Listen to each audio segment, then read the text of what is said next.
Good morning everyone, আমি কস্তুরী। আমার blog Kolkata two আয়ারল্যান্ডে তোমাদের সবাইকে স্বাগত।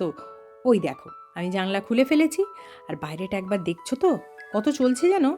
-3, ফিল লাইকস -8। ওফ, প্রকৃতির এত বৈচিত্র্যময় রূপ দেখে না মাঝে মাঝে আমি যে কি বলবো আমি নিজেই বুঝে পাই না। আমি সত্যি বাকরুদ্ধ হয়ে যাই। দেখো, কখনো ঘন কুয়াশা, কখনো তুষার ঝড়, কখনো আবার হিমেল হাওয়া। সত্যি হৃদয় ঠিক রাখা এখানে খুব মুশকিল। তোমরা কি বলো? আশা করি আমার সাথে সহমতি প্রকাশ করবে। প্রচণ্ড ঠান্ডা গো। এখন নিচে গিয়ে কত কাজ করতে হবে, মানে পুরো দিনটা, গোটা দিনটা বাকি আর কি।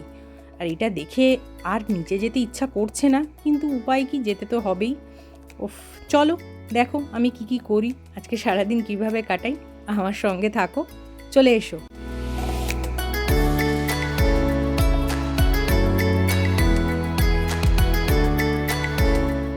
চলে এসেছি রান্নাঘরে নিজের ব্রেকফাস্টটা করতে। আজকে বিশেষ কিছুই না, আজকে ব্রেকফাস্টে করব হচ্ছে বাটার টোস্ট। বাটার টোস্ট আর সঙ্গে একটু উপর থেকে একটু চিনি ছড়াবো, আর দেবো হচ্ছে সামান্য গোলমরিচ। আমার একটু বাটার টোস্টে গোলমরিচ ছড়ানোর অভ্যেস আছে, কারণ আমি মাকে তাই দেখতাম ছোটোবেলা, আমাকে ওরকমভাবে করে দিত। তো ওই থেকে আমারও একটা গোলমরিচ দিয়ে খেতে একটু ভালো লাগে আর কি। আর সঙ্গে করে নেব হচ্ছে পোচ। জানো তো, এখানে না এটাকে বলে হচ্ছে সানি সাইড আপ। আমার মনে হয় বেশিরভাগ ইংলিশ স্পিকিং কান্ট্রি সবাই পোচ না বলে এই সানি সাইড আপটা কিন্তু বলে। সেটা আমি এখানে এসেই আমি জানতে পেরেছি আর কি। আমার পোচ প্রায় রেডি।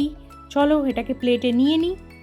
আর করতে হবে এবার হচ্ছে কফি। কফি ছাড়া শীতের দেশে দিন শুরু করা ভাবাই যায় না, ওরে বাপরে বাপ। আর আমি তার সাথে একটু হানি অ্যাড করি, জানো তো, আমার বেশ ভালো লাগে। ব্রেকফাস্ট রেডি, চলো তাড়াতাড়ি খেয়ে নিই। চলো দুপুরে রান্নাটা তাড়াতাড়ি সেরে ফেলি। আজকে তেমন কিছুই করব না, আজকে করব সয়াবিনের তরকারি আর ভাত আর কি। ভাত তো বসিয়েই দিয়েছি দেখতে পাচ্ছ।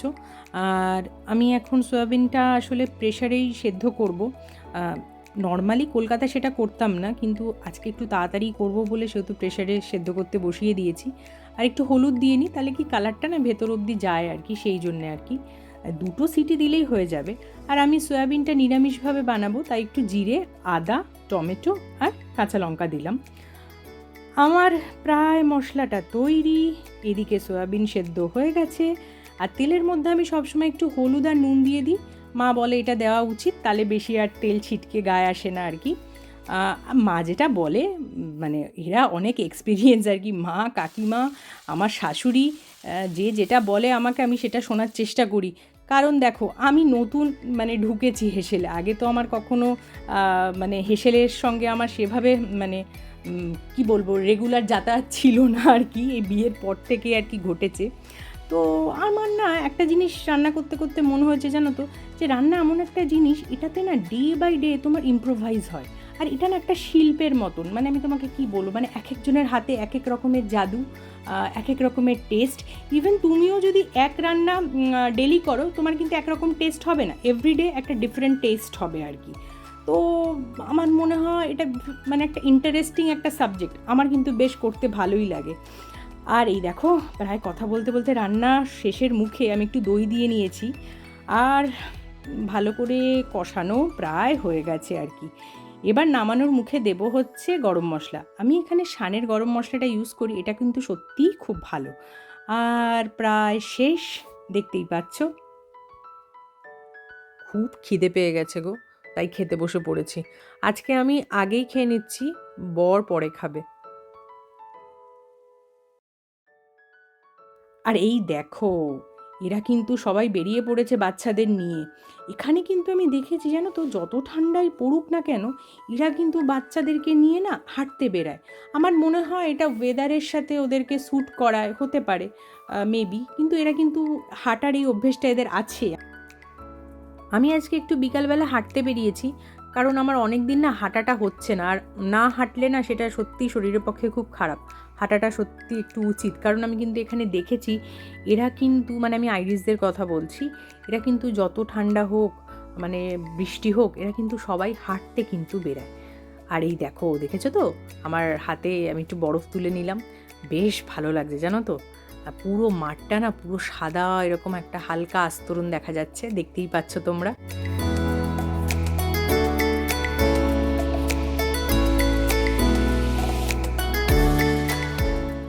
এই বেঞ্চের উপরে বরফ পড়ে থাকতে দেখে না আমি আর লোভ সামলাতে পারলাম না, নিজের নামটা লিখে ফেললাম। ছোটোবেলায় না আমি এরকম মানে কম্পাস দিয়ে বেঞ্চের উপরে স্কুলে নাম লিখতাম। তোমরা যদি কেউ করে থাকো এটা আমাকে অবশ্যই কমেন্ট করে জানিও তো। আর এইখানে দেখেছো তো বরফ পড়ে আছে কীরকম।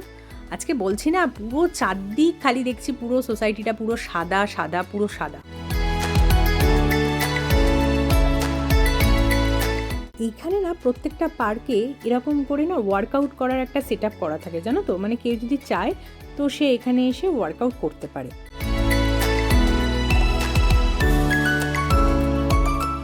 আর এই যে দেখো এখানে সাইন দেখতে পাচ্ছ তো, সাইকেলের সাইন, মানে এখান দিয়ে সাইকেল যাবে। এই যে যেখানে একটা মানুষ হাঁটছে এরকম সাইন, তার মানে এটা হচ্ছে আমাদের হাঁটার আর কি জায়গা। এরকমভাবে না এখানে ভাগ করা থাকে রোডগুলো, জানো তো। আর এই দেখো গাছের পুরো কাণ্ডের উপরে যখন এই বরফটা পড়ে আছে না, অসম্ভব সুন্দর লাগছে। আমি আর দেবমাল্য বেরিয়ে পড়েছি, যাচ্ছি হচ্ছে একটু টেস্কোতে। আমাদের ওই টুকটাক কয়েকটা মানে বাড়ির জন্য কিছু কেনাকাটি করার আছে আর কি। আমি এখন ঢুকে পড়েছি টেস্কোতে আইসক্রিমটা নিতে আর কি। আর আমার এখানে সবচেয়ে প্রিয় আইসক্রিম হচ্ছে ওই ক্যারামেল ফ্লেভারের আইসক্রিমটা। এটা না পুরো ওই নোলেন গুড়ের মতন খেতে লাগে, আমার দারুণ লাগে এই আইসক্রিমটা।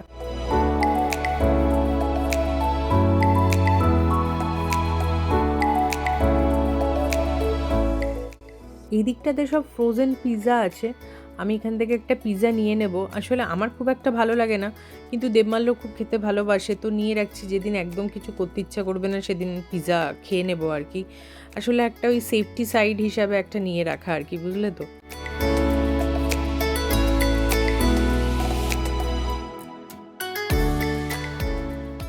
আর এই দেখো এটাকে র্যাপ বলে, আসলে এটা অনেকটা ময়দা রুটির মতন আর কি খেতে হয় আমাদের। আর এখান থেকে আলু ভাজা নিচ্ছি, এটা পুরো আমাদের কলকাতার মতন আর কি, 1 টাকা দাম, মানে 100 টাকার কাছে। বরের আবদার একটু পেঁয়াজি করে দাও আর একটু ধনেপাতার পকোড়া করে দাও, তো যথা আজ্ঞা আমি চলে এসেছি রান্নাঘরে। পেঁয়াজিটা করে ফেলবো, চটপট ভালো করে মেখে নিই। আর পেঁয়াজি করার সময় না একটু নুন দিয়ে পেঁয়াজটাকে আগে একটু চটকে নেবে, তাহলে না একটু বেশ জল ছাড়ে পেঁয়াজ থেকে, ও তাতেই দেখবে বেসনটা দিলে বেশ তোমার মাখাটা হয়ে যায়। তো জল দেওয়ার সময় একটু বুঝে দেবে, কারণ অলরেডি ওখান থেকে মানে নুন দিলে কিন্তু জলটা বেশ ছাড়ে আর কি। বিশেষ কিছুই মানে দেবো না, জাস্ট একটু ওই হলুদ, লঙ্কা, বেসন, নুন, মিষ্টি দিয়ে একদম জাস্ট যত মানে ইজি করা যায় তাড়াতাড়ি করবো আর কি। আর দেয় না জানো তো, এত ঠান্ডা না, ইচ্ছা করছে না। নেহাত ভাজাভুজির কথা বলেছে, আমিও খেতে ভালোবাসি, ভাবলাম যে না কষ্ট করে একটু করেই ফেলি, বেশ ভালো লাগবে। ঠান্ডাটা তো বাইরে বেশ ভালো মানে বেশ ভালো রকমের ঠান্ডা আর কি, বুঝলে তো। চলো আমি তোমাদের সাথে কথা বলছি, এই ফাঁকে আমার বড়াগুলো প্রায় ভাজা প্রায় শেষের মুখে আর কি।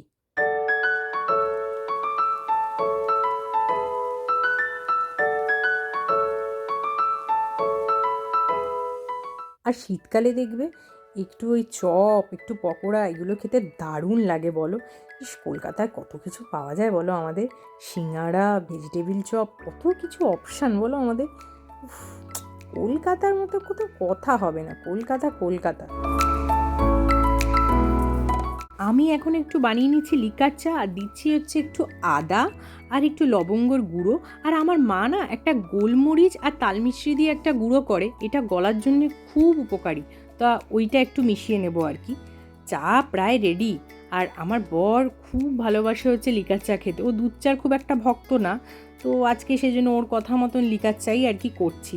একদম এবার পাতাটা দিয়ে, চা পাতাটা দিয়ে এবার গ্যাস বন্ধ করে ঢাকা দিয়ে রেখে দেবো, তাহলেই হয়ে যাবে। বড়মশাই চাটা ঢেলে নিচ্ছে, চলো চা নিয়ে বসে পড়েছি, চপটা খেয়ে নিই। এখন প্রায় রাত 10টা, আর চারদিকটা দেখো এখনও কিন্তু সেই সেম সাদাই হয়ে আছে, মানে বরফটা আর গলাগলির মানে কিছু হচ্ছে না, মানে যেরকম ছিল ওই সেরকমভাবেই কিন্তু হয়ে আছে। কিন্তু এখন বলছেন নাকি এই 2-3 দিন নাকি এরকমই থাকবে আর কি। আর এখানে জানো তো এরকম বরফ টরফ পড়লে না নুন ছড়ায়, কিন্তু আমার মনে হয় নুনটা এই কারণেই ছড়ায় যাতে ওই গাড়িটা স্কিড করে না যায় আর কি, সেই জন্যে আর কি। চলো আজকে আমি আমার সব কথা এখানেই শেষ করছি। তোমরা সবাই খুব ভালো থেকো। নতুন ব্লগ নিয়ে খুব শিগগিরই তোমাদের সাথে আবার দেখা হচ্ছে আমার। টাটা।